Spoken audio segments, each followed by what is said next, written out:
안녕하세요. 3일경제 독립TV입니다. 오늘은 비트코인의 시대 저자인 김창익 대표님을 모시고 비트코인과 그 투자 그리고 세계경제의 흐름에 대해서 자세하게 인사이트를 나누는 시간을 가져보도록 하겠습니다. 안녕하세요, 대표님. 네, 안녕하세요. 예, 네. 간단하게 자기소개 부탁드리겠습니다. 네네. 스토리 연결자로 활동하고 있는 김창익 작가라고 합니다. 반갑습니다. 네, 3일경제 독립TV에서는 테슬라 비트코인 방송을 위주로 많이 해드렸는데 앞으로는 이렇게 김창익 저자님 같은 인사이트를 가진 저자분들 많이 모셔가지고 비트코인 투자 전반에 관해서 유익한 시간을 가져보는 그 계기를 갖도록 하겠습니다.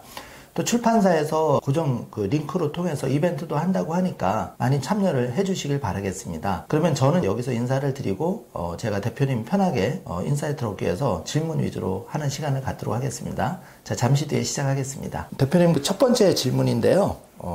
트럼프 대통령의 관세 전쟁이 요즘 연일 이슈인데 앞으로 미중 패권 전쟁의 그 현재 상황과 앞으로 어떻게 될지 말씀 부탁드리겠습니다. 네, 일단 그 미중 패권 전쟁 이번에 관세 협약에서 가장 중요한 궁극적인 미국의 목표가 뭔지를 먼저 생각을 해봐야 될 것 같아요. 트럼프 행정부의 관세 전쟁의 목적은 달러 약세를 추세로 만들어서 미국의 제조업을 회복시키는 거거든요. 그러니까 그 미국의 제조업을 회복시키겠다는 거는 크게 두 가지 의미가 있어요. 지금 90%의 중산층이 무너져서 미국의 경제 기반이 약화되고 또 그것이 이제 트럼프의 지지 기반이 돼서 대통령이 됐으니까 미국의 중산층들을 살려서 트럼프의 지지 기반을 더욱 확고하게 하는 게 이제 정치적인 목적이 한 가지가 있고요. 또 하나는 미국은 군사력과 경제력이 패권을 유지해 주는데 제조업이 살지 않으면 미국의 안보 자체가 위험한 상황이에요. 이게 무슨 얘기냐면 미국의 제조업 중에는 전투기를 만드는 제조업도 있을 거 아니에요. 로키드 마틴의 보잉 F-35기를 미국에서 만들었었는데 지금은 모든 제조업체들이 이제 중국으로 가다 보니까 핵심 부품은 물론 아직까지 미국에서 만들 수 있다고 하더라도 나사 하나를 못 만드는 거예요. 그래서 그 도체 수장인 일론 머스크가 정부 예산을 뜯어보니까 로키드 마틴으로 들어가는 나사 한 세트가 10만 불 정도가 된다고 해요. 그러니까 이게 말이 안 되잖아요. 나사가 뭐 특수학금으로 만들어졌다고 하더라도 나사 몇 개에 10만 불이면 말이 안 되니까.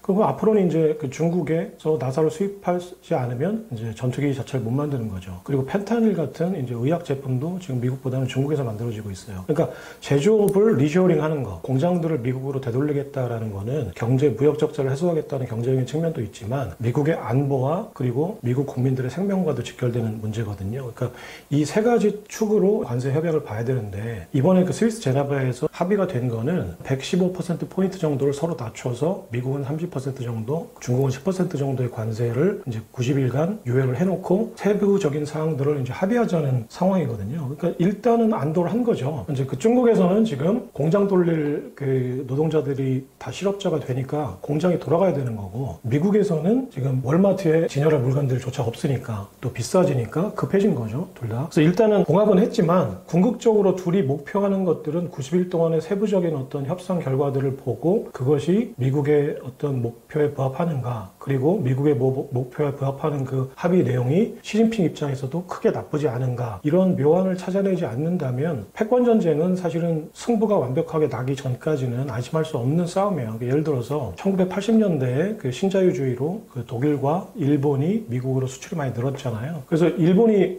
그때 이제 프라자 합의를 하면서 엔화를 50% 정도 절상한 다음에 완전히 일본 경제가 쉽게 얘기하면 불구자가 됐어요. 회복할 수 없는 상황이 됐어요. 지금 30년, 40년이 지나고 나서 이제서야 조금 이제 회복 기미를 보이는 거예요. 그 사이에 이제 패권 국가의 경쟁 대상에서 리스트에서 지워졌죠. 이 정도의 상황을 미국은 요구하고 있는 거예요. 바라고 있는 거예요. 만약에 이 정도 중국이 그 정도로 나락으로 가거나 아니면 아예 중국이 이겨서 미국이 패권을 놓치거나 두 가지 상황으로 가지 않으면 둘 다 완벽히 만족하는 합의점은 없을 거예요. 패권 전쟁에서는. 그래서 어느 순간에도 만족할 수 없다. 시진핑과 특히 트럼프는 둘 다 강대강이 지금 맞부딪히고 있으니까. 그래서 지금은 일시적인 봉합이다. 그래서 지금 나스닥이나 S&P도 어느 정도 회복을 했지만 거기서 더 탄력을 받지 못하는 이유가 아직은 좀 지켜봐야 되는 상황이구나 라고 생각하는 거죠. 비트코인 시세도 마찬가지인 것 같습니다. 네.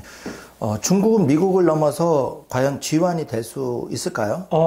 일단 그냥 기세적으로 보면 뜬 달은 지는 거거든요. 근데 미국은 지금 뜬 달이고 중국은 뜨는 달이잖아요. 근데 뜨는 달이라고 해서 항상 뜬 달이 될 수는 없어요. 뜨는 달의 후배에 올라 있는 거죠. 근데 미국이 지는 달인 거는 확실하죠. 근데 그렇다고 해서 미국은 지고 중국은 뜰 거냐? 이거는 또 별개의 문제예요. 그러니까 지금 일단 미국이 어떤 세력이나 경제적인 세력, 군사적인 세력, 그리고 어떤 철학적인 리더로서의 어떤 이런 기세들이 정점을 찍은 거는 확실한 것 같아요. 지금 브레튼 우즈 체제가 지금 100년이 되면서 어느 정도 정점을 찍은 거는 맞는 것 같다. 하지만 그 자리를 중국이 차지할 수 있는가는 또 별개의 문제인 것 같아요. 무슨 얘기냐면 이걸 화폐전쟁 측면에서 한번 얘기를 해볼게요. 그러니까 뭐 다른 분들이 많은 해석들을 해주셨으니까 저 나름대로는 이제 화폐전쟁의 측면에서만 분석을 해보면 기축통화의 자리를 누가 가져갈 거냐, 그리고 군사적인 패권이 누가 쥘 거냐가 사실은 그 나라가 패권자가 되느냐의 문제거든요. 그러니까 군사적으로는 중국이 미국보다 핵이 더 많고 항공모함이 더 많으면 미국의 패권을 가져가는 거예요. 근데 일정 정도 이상이 되면 사실은 둘 다 나머지는 사실은 무용해요. 지금 둘 다 군사적으로 보면 아직까지는 미국이 압도적이긴 하지만 둘 다 핵무기를 갖고 있기 때문에 일정 수준 이상은 사실은 별로 비교의 의미가 없다고 생각해요. 그리고 군사적으로는 그냥 대등하다고 보고, 그러니까 나머지는 경제 패권, 결국은 화폐의 패권인데, 그러면 중국이 지금 달러가 가지고 있는 화폐 패권을 가져갈 수 있는 거냐의 문제로 이제 귀결이 되죠.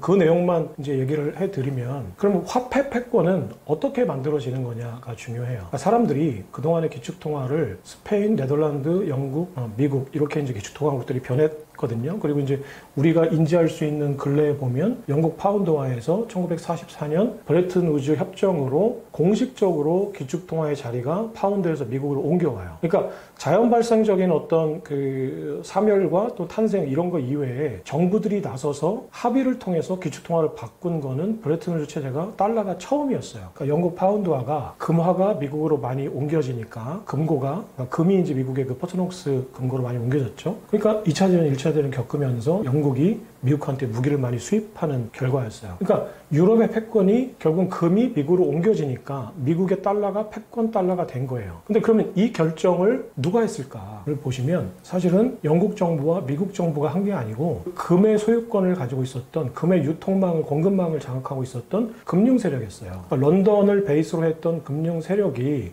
남아프리카 공화국, 러시아, 아프리카 등지에서 금을 채굴해서 영국 왕실 또는 영국 정부에 금을 안정적으로 공급하는 역할을 했어요. 그러면 이들은 금을 정부에 팔아서 수익을 얻었던 금융 세력이에요. 불과 50년 전만 해도 금융 세력은 금의 유통으로 먹고 살았어요. 월가도 마찬가지였고요. 근데 영국 정부가 이 금을 미국으로 다 수입품을 수입하기 위해서, 무기를 수입하기 위해서 금이 다 미국의 금고로 가니까 이 금융 세력들의 선택은 그러면 우리는 이제 앞으로 베이스먼트를, 본거지를 런던에서 월가로 바꾼 거예요. 그게 브레튼 우즈 체제거든요. 이거는 정부가 결정한 게 아니라, 정부가 결정한 것처럼 보이지만 사실은 런던 베이스의 금융 세력들의 선택의 결과였어요. 그러면 이 금융 세력들의 선택이 기축통화국을 결정한다라는 프레임이 유지가 된다면 이 금융 세력들이 달러의 타락, 어떤 선택을 할까를 한번 고민해 보시는 게 좋을 것 같아요. 그럼 이들이 위안화를 선택할 수 있을까라고 보면 그런 선택은 좀 부정적이라고 보여집니다. 왜 그러냐면 결국은 금융 세력들이 선택을 한 거는 그 대상이 되는 그 나라의 왕실, 영국의 왕실 또는 미국의 정부가 일정한 거래를 금융 세력과 했기 때문이에요. 이게 무슨 거래냐면 그동안의 모든 정부는 군사력을 유지하기 위해서 금융 세력으로부터 차입을 하거든요. 그러니까 빚쟁이가 되는 거예요. 그러면 금융 세력들은 막대한 채권을 가지고 정부와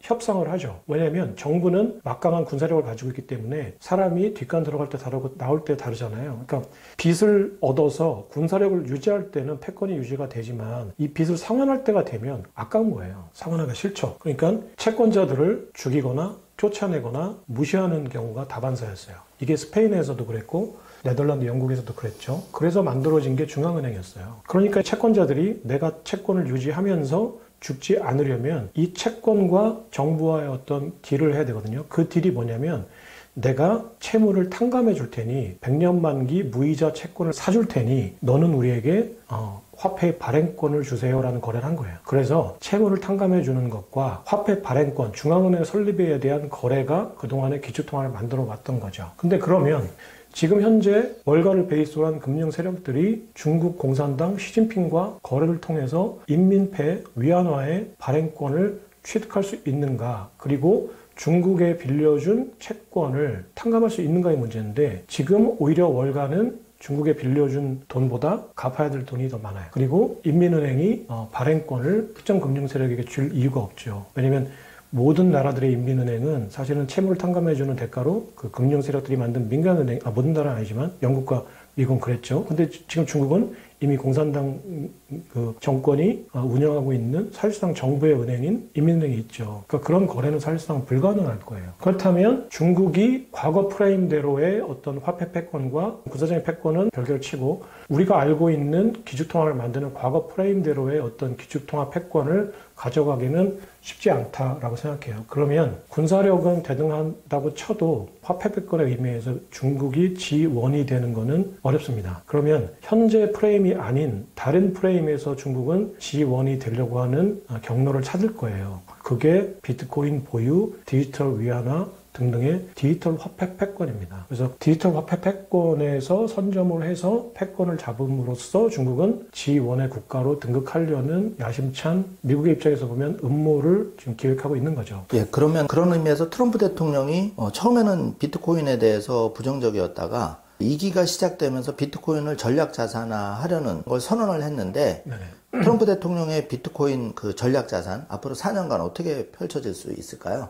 일단 트럼프 대통령은 1기 때는 비트코인을 사기라고 했죠. 그리고 줄기차게 지속적으로 나는 달러 패권의 수호자라고 얘기를 해요. 그러니까 비트코인은 사토시 나카모토라는 개인이 설계한 그 디자인된 화폐이기 때문에 확실한 목표를 그 백서에 명시를 해놨어요. 달러 패권을 사실은 그 뭉개뜨리겠다고 나온 반달러 화폐예요. 그러니까 트럼프가 달러 패권의 수호자가 되겠다는 것과 비트코인은 어떤 궁합의 측면에서 보면 상극이죠. 근데 이런 상극의 모든 사실은 패권에 도전하는 어떤 대상은 기존의 패권에 비하면 상극이겠죠. 그러니까 이런 경우에는 기존의 기득권들에게 엄청난 탄압을 받아요. 근데 어떤 대상이 민중들에게 뿌리를 내리면서 없앨 수가 없는 상황이 되면 이 기득권이 그 뿌리 내린 그 새로운 시스템, 새로운 어떤 신화 이런 것들을 흡수하면서 기득권을 유지하는데 유리하게 이용을 하거든요. 근데 이게 그 로마 제국 말기에 4세기 때 테오도시우스 황제가 기독교를 국교화시킨 과정하고 똑같아요. 무슨 얘기냐면 예수가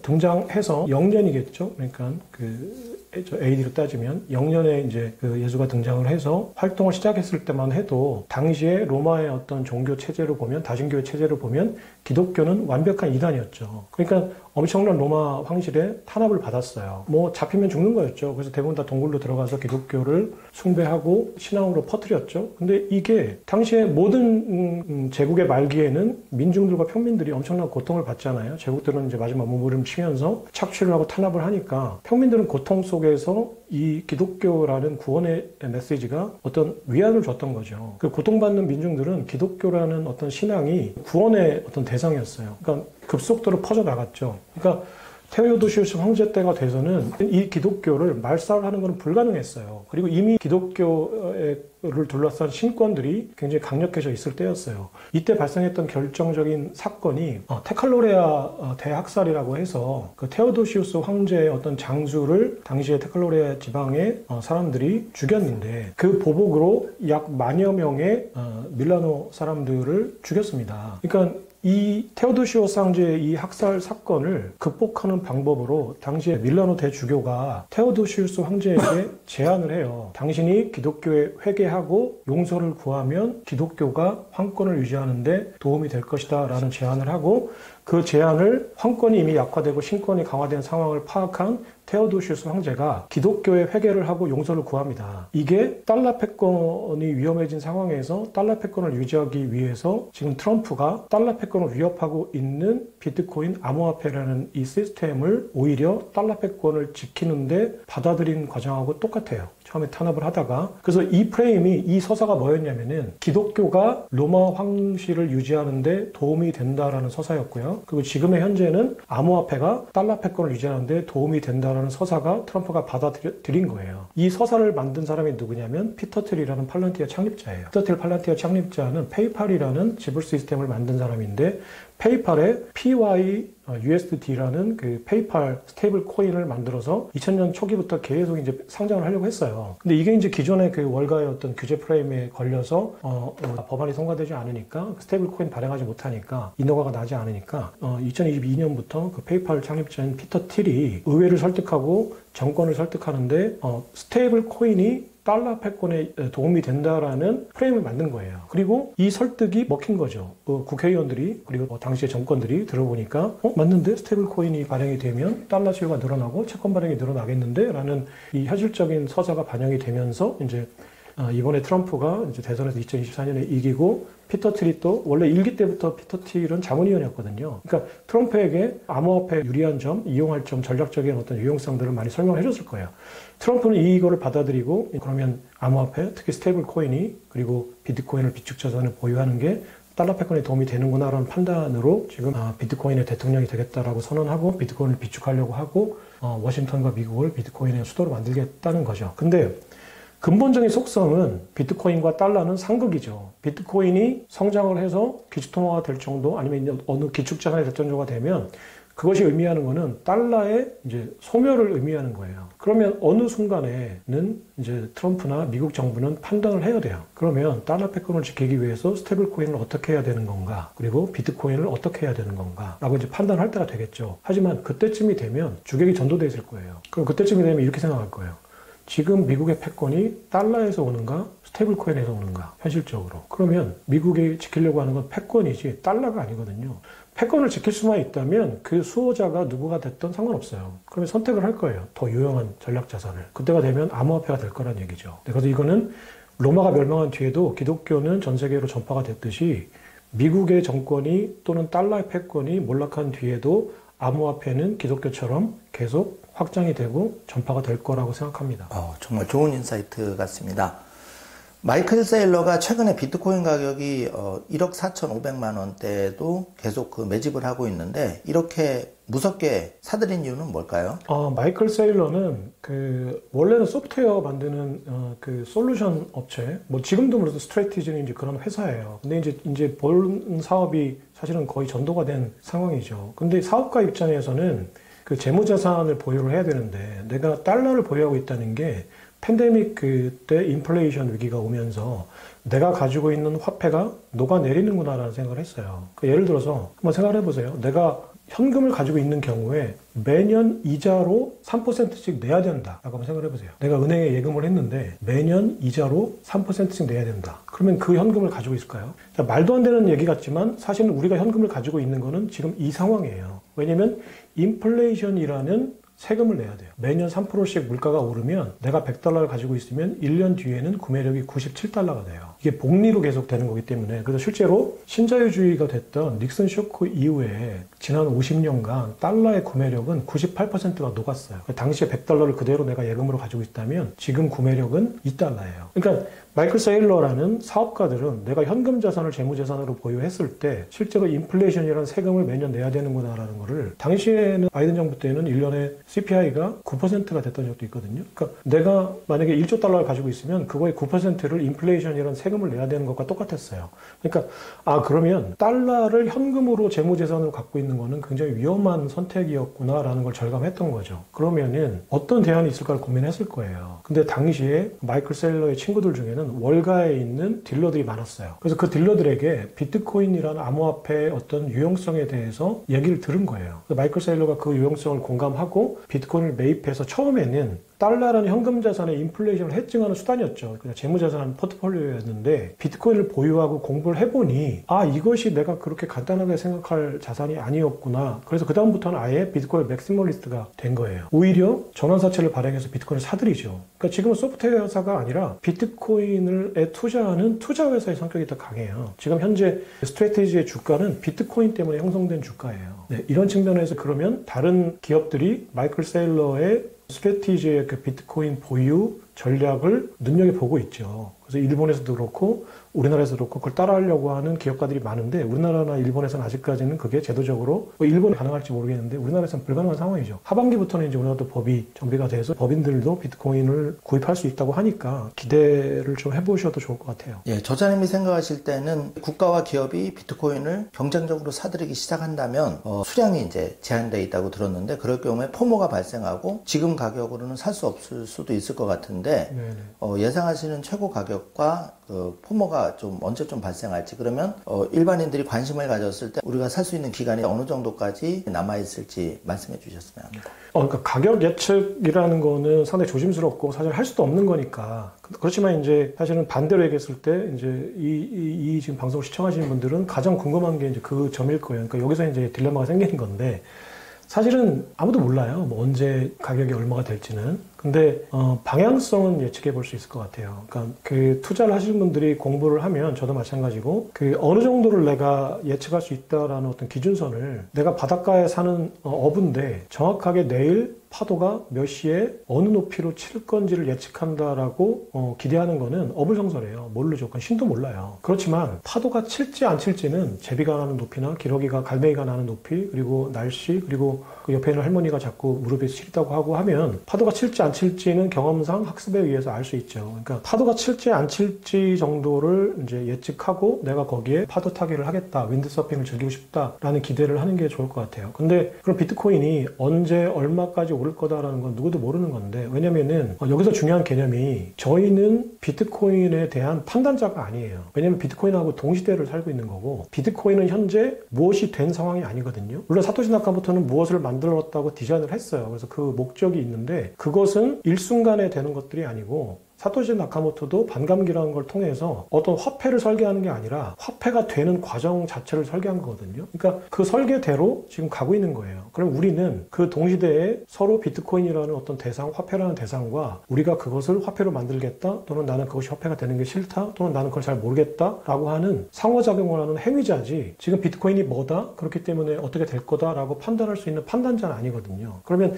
저희가 그거를 행위하는 순간, 상호작용하는 순간에도 비트코인에 영향을 주고 비트코인에 대한 정의가 달라지는 거예요. 그러니까 우리의 판단이 이미 비트코인을 다르게 만들고 있는 거예요. 그러니까 지금 현 시점에서의 비트코인에 대한 판단은 불가능한 거죠, 논리적으로. 그렇다면은, 하지만 비트코인은 설계된 거기 때문에 이 설계를 가만히 뜯어보면 이 설계가 가격 상승에 어떤 영향을 미칠지를 가늠해 볼 수 있는데, 그게 가장 중요한 게 반감기예요. 비트코인은 전기라는 생산 단가가 들어가는 상품화폐거든요. 그리고 생산자 입장에서의 반감기의 의미는 생산 단가가 4년마다 2배가 된다는 거예요. 올해를 기준으로 하면 미국 전기료를 기준으로 비트코인 하나를 만들어내는데 전기료가 7천만 원이 들어가고, 여기에 임대료, 채굴기, 인건비 등을 합하면 얼추 1억이라고 뭐 추산을 해볼 수 있어요. 그러면 이게 4년이 지나면 2억이 되고, 8년이 지나면 4억이 되고, 12년이 지나면 얼추 10억이 돼요. 그러면 이거에 플러스 일정 이윤이 붙은 거니까, 지금 1억 대 시가를 보면 얼추 150, 원가의 150% 가격이 형성돼 있잖아요. 그러면 원가가 10억이었을 때 15억이 되고, 이걸 또 증가율이 가팔라지는 로그함수로 보면 10억이 됐을 때는 15억이 되는 게 아니라 20억이 될 수도 있고 30억이 될 수도 있는 거죠.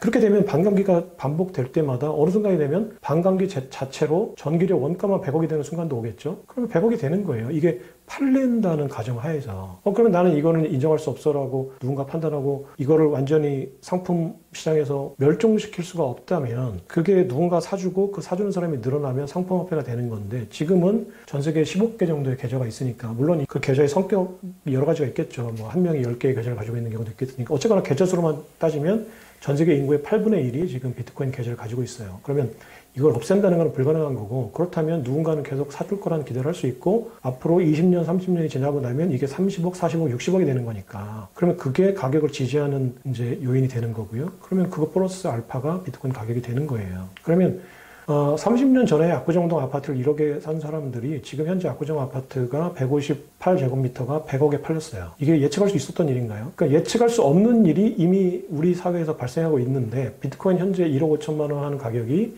30년, 40년 뒤에 100억이 할 거라는 게 말이 안 된다는 얘기를 하는 거는, 말이 안 되기를 바라는 거지 말이 안 된다고 판단하는 게 아니에요. 근데 그렇게 바라는 사람들은 왜 그렇게 바라고 있는지, 그 말을 들은 사람들은 그 사람 말에 의도를 파악하셔야 돼요. 아까 얘기했듯이 우리는 비트코인에 대한 판단자가 아니라 행위자예요. 그럼 비트코인을 어떻게 하고 싶다라는 욕망이 있는 거지, 비트코인을 어떻게 판단한다라는 분석이 있는 게 아니에요. 그러면 누군가가 비트코인 화폐가 아니라고 하는 얘기는 비트코인이 화폐가 되는 게 나는 싫다라는 의사표현이거든요. 그럼 그 사람이 왜 싫은지를 판단해 보셔야 돼요. 지금 대부분 나와서 비트코인이 화폐가 될 수 없다라고 판단하신 분들은 정부 사람들이에요. 당연히 그 사람들은 비트코인이 화폐가 되기 싫죠. 비트코인이 화폐가 될 거라고 얘기하는 것 자체가 어불성설이죠. 그렇지만 그 사람들이 얘기하는 게 진실일지는 한번 판단해 보셔야 되는 거죠. 우리들은 그렇게 생각합니다. 비트코인의 그 장점이라고 하면은, 그 대표님 말씀하셨지만 비트코인을 일단 없애는 거는 현실적으로 전 세계 전기를 다 끄거나 컴퓨터를 다 재부팅하거나 이러지 않으면 어려운 거죠. 어렵죠. 그러니까 그 전기를 다 끄는 것도 어렵고 재부팅하는 것도 어렵고 지금 현재 비트코인의 그 행위자로서 작용하고 있는 전 세계 수억 명의 사람들의 욕망을 다 잠재우는 것도 어렵죠.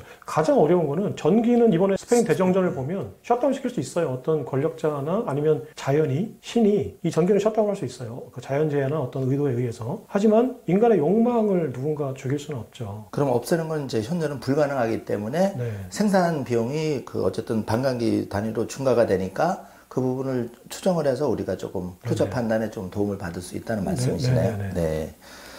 지금 그 엔캐리가 요즘 뭐 화제가 되고 또 미국 달러와 기축통화 이렇게 각축이 심한데 엔캐리 요점 정리와 우리가 또 투자할 때 어떤 점을 좀 유의해야 될지 부탁드리겠습니다. 비트코인 가격이 떨어지고 이제 달러 가격이 이제 한때 좀 이렇게 휘청거렸던 그 상황을 이제 아마 말씀하시는 거라면 엔캐리 캐리 트레이드라는 거는 사실 금리 차를 통한 수익 창출 그 투자 기법이에요. 그러니까 어떤 나라의 금리가 그 브레튼 우드 체제가 끝나고 이제 닉슨 쇼크가 온 다음에 전 세계가 근본위기가 끝난 거에 의미는 뭐냐면 변동환율제예요. 그러니까 변동환율제의 가장 큰 의미는 결국 환율이라는 거는 금리거든요. 화폐의 가치는 금리예요. 그러니까 환율이 서로 달라지고 이게 자율 변동환율제가 됐다는 거는 모든 나라의 금리가 다 각기 다르다는 거예요. 그 전엔 다 똑같았어요. 1온스의 금이 35달러의 화폐, 달러에 연동돼 있고 나머지 화폐는 달러에 또 고정돼 있었으니까 금리 차이나 환율 변동이 없었죠. 근데 닉슨 쇼크가 의미하는 건 뭐냐면은 이 고리를 다 끊어버린 거예요. 그러면 1971년부터 금융시장에서 발생했던 가장 큰 요인이 뭐였냐면 이거는 모든 화폐가 제각각 가치가 매일 시시각각 변화한다는 거죠. 이 변동성과 그에 따른 공포, 불확실성이 사실은 투자의 기회였던 거예요. 금융 세력들한테는. 그걸 아는 사람들한테는. 그래서 사람들은 변동성이 싫고 공포가 싫기 때문에 이 공포를 해칭하는 방법으로 돈을 쓰는 거죠. 그래서 파생상품과 대출상품들이 나오고 금이라는 수익 모델이 없어진 월가의 금융 세력들이 파생상품과 그리고 레버리지 상품으로 그동안에 돈을 벌었던 거예요. 그러니까 이 파생상품과 레버리지 상품들이 많이 생겼다는 건 뭐냐면 자본이 시시각각 높은 금리를 따라서 이동한다는 거거든요. 그게 가장 컸던 게 그래도 변동환율제를 하더라도 사실은 모든 나라의 그 미국과 교역을 많이 하는 의존도가 높은 우리나라 같은 경우가 대표적이죠. 사실은 원화 표시 달러인 거예요. 그 나라의 화폐들은 사실은 이제 환전을 할 뿐이지 거의 달러의 가치와 연동되죠. 근데 일본은 정반대였어요. 왜냐하면 일본은 프라자 합의로 엔고라는 거, 엔저 상황에서 엔고 상황으로 전혀 글로벌 경제하고는 상관없이 인위적인 어떤 자국화폐 평가 절상을 한 다음에 경제가 완전히 망가졌죠. 그러니까 이 경제를 살리기 위해서 반작용이 필요했던 거예요. 그러니까 엔고라는 거는 일본의 금리가 미국보다 비쌌다는 얘기인데 반대로 그럼 30년이 지나고 나서 이제 일본 경제를 살려야 되니까 미국의 패권에 도전하는 어떤 그 기세는 꺾었지만 일본이라는 자본주의 어떤 시장을 미국도 놓칠 수는 없으니까 자, 패권의 기세는 꺾고 하지만 생존은 해야 돼요. 숨은 쉬어야 돼요. 그러니까 엔화 약세를 미국이 용인해 줬던 거예요. 그래서 그 30년이 지나고 나서 5년 전, 10년 전 요 무렵 때부터 엔저 상황, 이 경제를 미국이 용인해 주면서 일본은 금리가 거의 0%, 심지어 마이너스 금리까지 떨어졌죠. 그러면은 그 캐리 트레이드 거래를 하는 투자자들의 입장에서 보면 일본은 그냥 자금원이에요. 돈을 빌려 쓰는데 돈을 주니까 그러면 엔화를 빌려서 달러로 환전해서 달러 자산에 투자를 하는 거죠.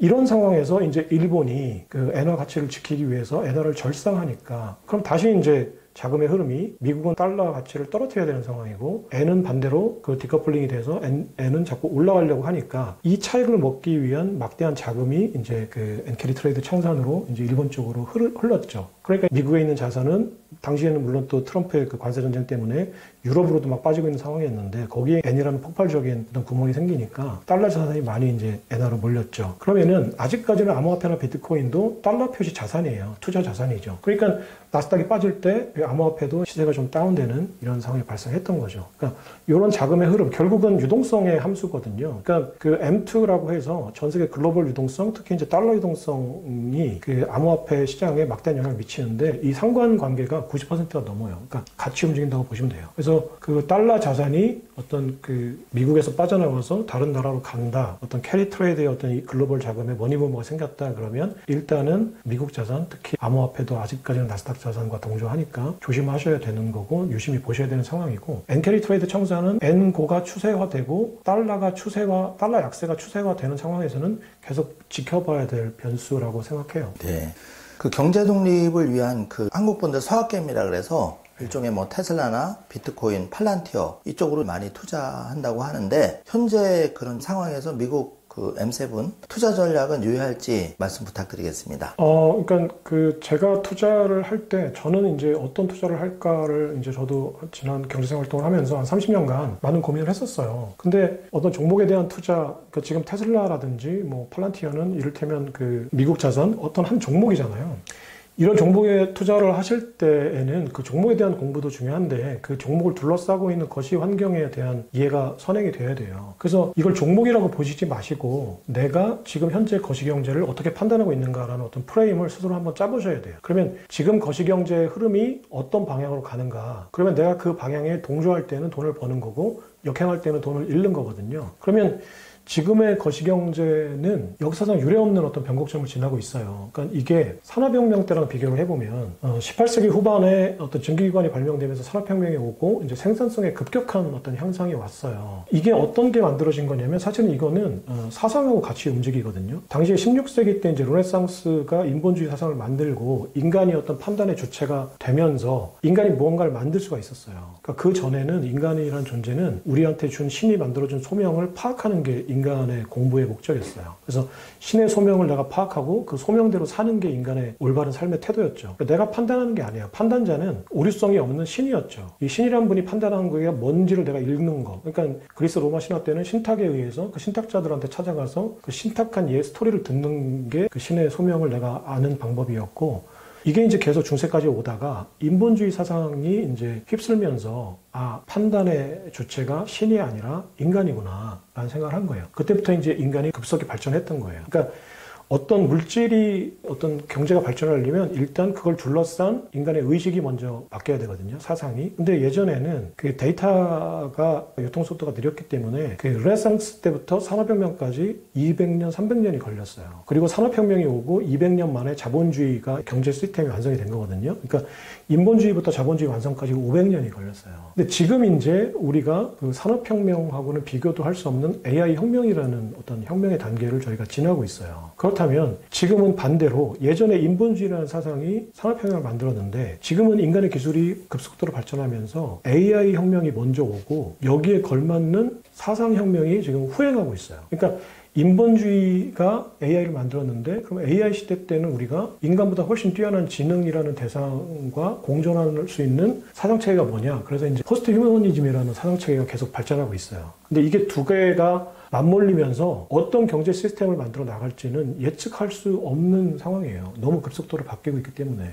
500년간 이루어졌던 그 변화가 불과 지금 수십 년 만에 또는 뭐 몇 년 만에 앞으로 진행이 되거든요. 그러면 이 급격한 변화라는 거는 변동성이에요. 아까도 얘기했지만 변동성은 공포고 불확실성이기 때문에 그 변동성이라는 공포, 불확실성이라는 공포를 해칭해주는 상품으로 누군가는 돈을 벌 거예요. 여기에 투자하는 거거든요. 그리고 이 변동성에서 이제 순행할 수 있는 종목들을 찾아서 투자하는 거죠. 그러면 이런 급격한 변화, AI라는 산업혁명, 그리고 그거에 맞는 포스트 휴머니즘이라는 사상혁명, 그리고 그거에 맞는 경제 시스템이 구축돼가는 과정, 여기에는 가장 중요한 게 전기라는 원자재, 그리고 그 전기라는 어떤 그 밸류체인을 독점하려고 하는 어떤 존재들, 그리고 그 존재와 전기라는 대상이 만들어가는 경제 시스템, AI, 휴머노이드, 전력 공급망, 그리고 거기에 맞는 전기의 달러라는 화폐, 그리고 이것들이 합쳐지면서 만들어가는 어떤 경제 시스템을 예측해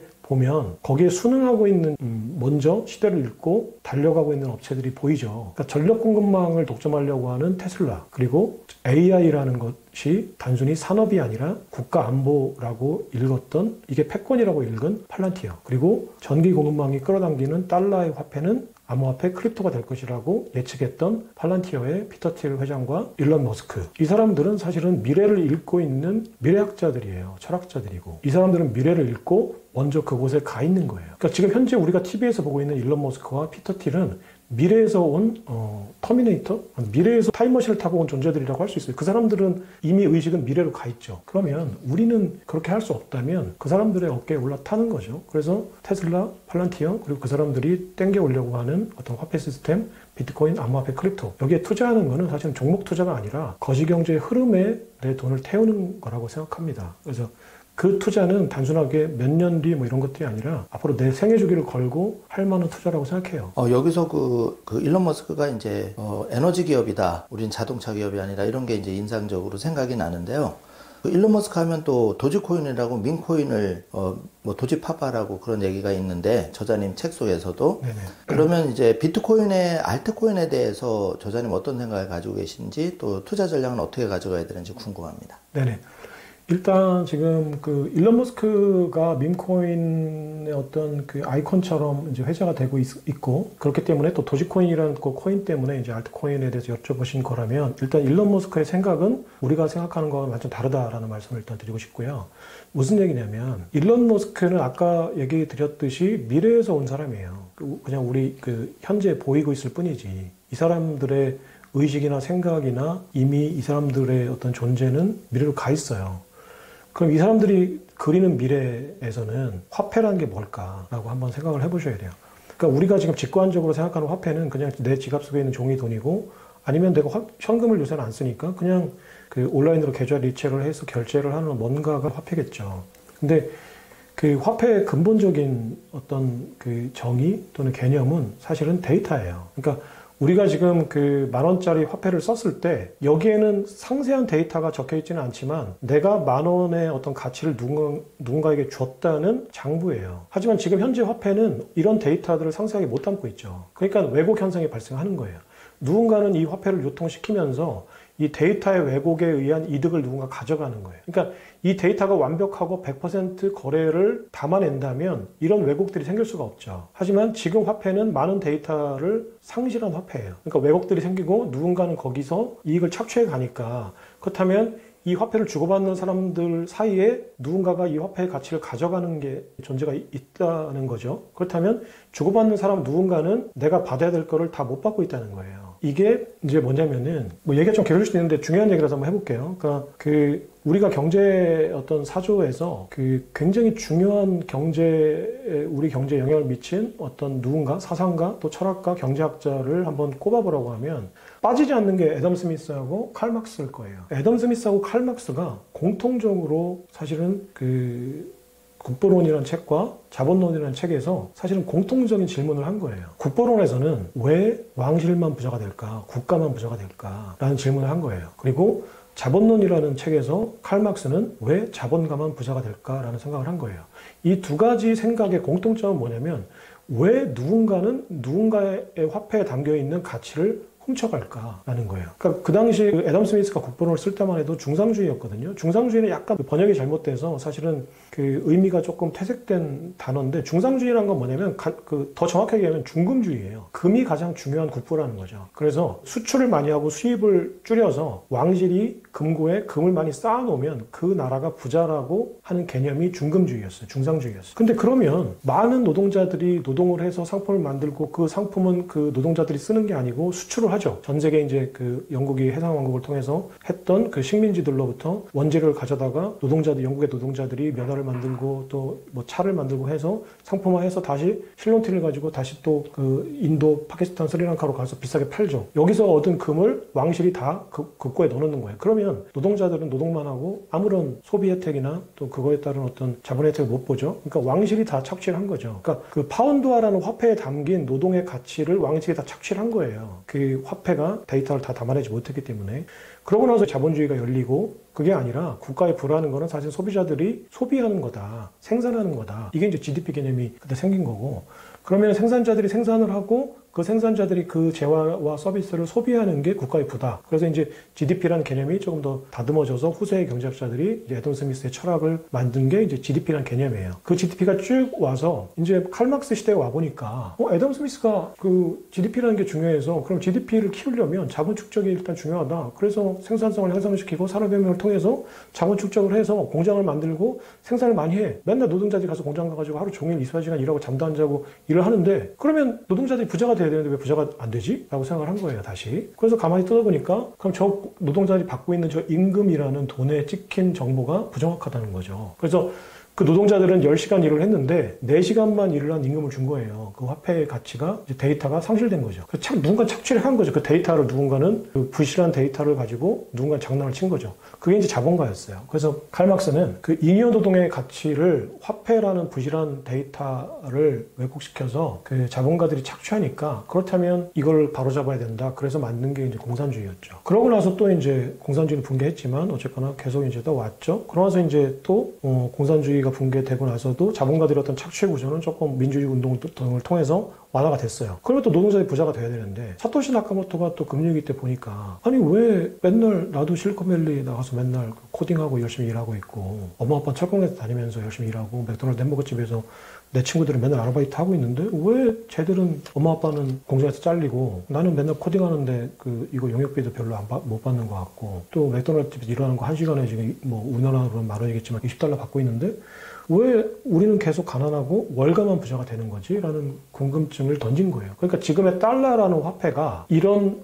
그 제조업이라는 노동자들의 노동의 가치라는 데이터를 잘 못 담고 있는 거죠. 그래서 그게 결국은 달러로 화폐가 발행량이 늘어날수록 지금 우리나라도 마찬가지잖아요. 똘똘한 그 아파트 한 채에 돈이 몰리니까 화폐가 많이 발행되면 인플레이션을 해칭하는 방법으로 내가 똘똘한 자산을 이제 사게 되는데 그 똘똘한 자산은 시간이 갈수록 독점하게 돼 있죠. 왜냐면 가장 똘똘한 거 하나를 사면 되니까 굳이 내가 2등 똘똘한 걸 살 필요가 없잖아요. 그래서 어떤 특정한 자산에 화폐가 많이 찍히면은 인플레이션 해칭하는 방법으로 쏠려요. 그러니까 월가가 화폐를 달러라는 자산을 엄청나게 발행을 하니까 결국은 똘똘한 자산을 찾아서 화폐가 움직이는 거죠. 그럼 이건 무슨 얘기냐면 결국은 노동력을 투입해서 월급을 받는 화폐 소득으로 먹고 사는 사람들은 항상 가난해진다는 얘기예요. 그러니까 이 중간에서 이 데이터가 많은 대중들에게 알려지지 않으니까 월가가 그 데이터를 감추고 돈을 착취해가는 거죠. 이걸 바로잡겠다는 게 이제 비트코인이고 암호화폐인 거죠. 디플레이션 화폐인 거죠. 근데 일론 머스크는 이 데이터 자체가 화폐라는 그 화폐의 어떤 속성, 가장 근본적인 속성을 읽었어요. 꿰뚫어 봤어요. 근데 그동안은 노동력이라는 게 원자재였거든요. 그러니까 농업이나 그 2차 산업까지는 그 노동력이라는 게 근본적인 어떤 가장 기본적인 원자재죠. 그러니까 그 원자재에 대한 데이터를 담은 게 결국 노동 데이터를 담은 게 화폐였는데 지금은 노동이 기본적인 원자재가 아니에요. 지금은. 그러면 노동 이외에 석유, 앞으로는 전기라는 노동력보다 훨씬 더 비용을 많이 치러야 되는 기본적인 원자재들에 대한 데이터라고 일론 머스크는 생각한 거예요. 그러면은 석유, 석탄이 친환경 에너지를 바뀌고 그 에너지가 전기가 됐을 때 일론 머스크가 생각하는 화폐라는 거는 전기라는 원자재를 배분해주는 데이터 플랫폼인 거예요. 화폐라는 건. 그러면은 이 화폐는 달러라는 형태를 가지고 있건 디지털 코드로 됐건 아니면 조개 껍데기로 거래를 하건 중요하지 않은 거예요. 형태는 중요하지 않죠. 물성은. 그냥 그 전기라는 원자재에 대한 데이터를 얼만큼 충실하게 담고 있느냐가 화폐의 이제 가장 중요한 속성이라고 본 거예요. 그럼 일론 머스크는 내가 이 전기라는 원자재를 배분하는 사업을 하고 그리고 그 전기라는 데이터를 또는 전기라는 원자재를 가장 효율적으로 배분하기 위해서는 그 데이터 장부인 화폐까지 만들어야겠다는 생각을 하고 있는 사람이에요. 그러니까 일론 머스크를 단순하게 테슬라라는 전기차를 만들겠다는 사업으로 보고 투자를 한다면 그 사람들은 그냥 삼성전자에 투자를 하세요. 훨씬 더 실패할 확률이 적을 거예요. 근데 만약에 내가 테슬라에 투자를 하겠다라고 생각하는 사람들은 일론 머스크는 방금 말씀드렸듯이 전기차라는 어떤 물리적인 방법을 통해서 전기 저장 장치인 ESS를 전 세계로 보급을 하고 그리고 이 전기 저장 장치에 의해서 직류 전기를 전 세계 사람들이 소비할 때 내가 태양광을 통해서 직류 전기를 만들고 그리고 ESS에 저장해서 배급을 해주고 아니면 SF 소설 같지만 화성이나 달나라에서 24시간 태양광으로 발전을 하고 이걸 마이크로웨이브로 어떤 허브에 전기를 쏴줘서 그 허브에서 이제 구체적으로 ESS를 통해서 전 세계에 디스트리뷰션을 하겠다라는 생각을 갖고 있는 사람이에요. 그리고 실제로 MIT 공대나 캘리포니아 공대에서 마이크로웨이브로 전기를 무선으로 송출하는 시스템까지 개발이 돼 있어요. 그렇다면 이 전기 공급망을 내가 독점했을 때 그러면 송금과 결제를 가장 효율적으로 할 수 있는 건 무엇일까를 고민했을 거예요. 그래서 일론 머스크는 그 스페이스X라는 저궤도 위성 사업을 해서 전 세계 사람들이 화폐 제도에 소외된 사람이 없는 거죠. 다 아우를 수 있는 거죠. 인터넷은 어디나 갈 수 있으니까. 그러면 인터넷으로 결제할 수 있는 화폐라는 거죠. 네트워크상에서 결제와 송금이 가능한 화폐. 그건 크립토죠. 그러면 이 클립토라는 화폐 중에 가장 효율성이 높은 화폐를 일론 머스크는 만들거나 선택을 할 텐데 이미 도미넌스는 비트코인이 50% 이상을 쥐고 있기 때문에 이 사람이 아무리 미래에서 왔다고 해도 지금 현재 새롭게 만드는 화폐가 도미넌스를 50% 이상 쥐고 가긴 힘들어요. 왜냐면은 이거는 기술과 어떤 문제가 아니라 선점의 문제거든요. 비트코인이 이미 선점을 했어요. 그럼 사람들은 좀 불편해도 네트워크 효과 때문에 50% 이상 가진 걸 쓸 거예요. 계속 더 좋은 화폐가 나오더라도. 그러면 일론 머스크는 자기가 자체 제작하는 것보다는 현재 있는 것 중에 하나를 선택할 확률이 굉장히 높고, 그렇다면 일론 머스크는 비트코인이 파일 용량이 정해져 있고 그리고 무겁기 때문에 비효율적이다라는 얘기는 했지만 선택의 여지가 별로 없을 것 같아요. 그렇다면 비트코인을 선택하고 그 비트코인을 어떤 기축 자산으로 한 뭔가 결제단에서는 어떤 세컨 레이어라고 보통 하죠. 그 세컨 레이어나 이제 1.5 레이어에서 라이트닝 네트워크나 어떤 기술적인 건 제가 솔직히 잘 모르겠어요. 그러니까 기축 자산은 어쨌거나 비트코인이 되고 실제로 결제하는 수단은 어떤 토큰이 되겠죠. 기술적인 거는 사실은 어떤 합의가 이루어지면 그 다음부터는 뭐 기술적인 해결책들은 그 많은 공학자들이 모여서 막 해결을 할 거예요. 그래서 그렇다면 이런 화폐 시스템을 만들고 싶은 거예요. 네. 이런 화폐 시스템이 만들어졌을 때 그러면 이 사람이 바라보고 있는 화폐가 그럼 과연 도지코인이냐 아니면 도지코인 같은 밈코인이냐, 그거는 장난치고 있는 거예요. 일론 머스크는 약간의 화법이 자기 생각을 직설적으로 얘기 안 해요. 트럼프도 그렇게 보이지만 사실 그렇지 않아요. 자기가 생각하고 있는 알맹이는 딱 감춰두고 그 주변에 있는 다른 얘기를 던지고 사람들의 반응을 보는 거죠. 그리고 약간의 그 사이코패스처럼 즐길 수도 있을 것 같아요. 그걸 바라보면서 내 말 한마디에 사람들이 이렇게 움직이는구나. 약간의 과학자들이죠. 그 세디스트들이죠. 그러니까 다른 사람들이 자기 말이 움직이는 걸 보고 약간 과학적인 어떤 쾌감을 느낄 수 있을 것 같아요. 그러니까 나쁜 놈들이에요, 사실은. 근데 그 사람들이 그렇게 생각하건 말건 어쨌거나 우리한테 중요한 거는 그 사람들의 머릿속에 밈코인은 없다. 단순하게 그냥 트럼프는 지금 단순하게 유행을 쫓아서 돈을 벌자는 거고, 그 일론 머스크는 밈코인을 그 미끼로 던져두고 자기는 지금 다른 생각을 하고 있는 사람이에요. 그러니까 또 이제 알트코인을 말씀드리면 알트코인 투자도 좋아요. 근데 알트코인은 테마가 각각 다르고 운영자들이 있기 때문에 그 운영자들이 있다는 리스크가 어떻게 해칭해야 될지, 그리고 그 테마가 뭔지를 공부를 많이 하셔야 돼요. 근데 그 어떤 암호화폐를 공부할 때 도미넌스가 가장 높은 비트코인을 먼저 공부하시고, 그래도 시간이 남으면 어려운 말로 하면 행유 여력이거든.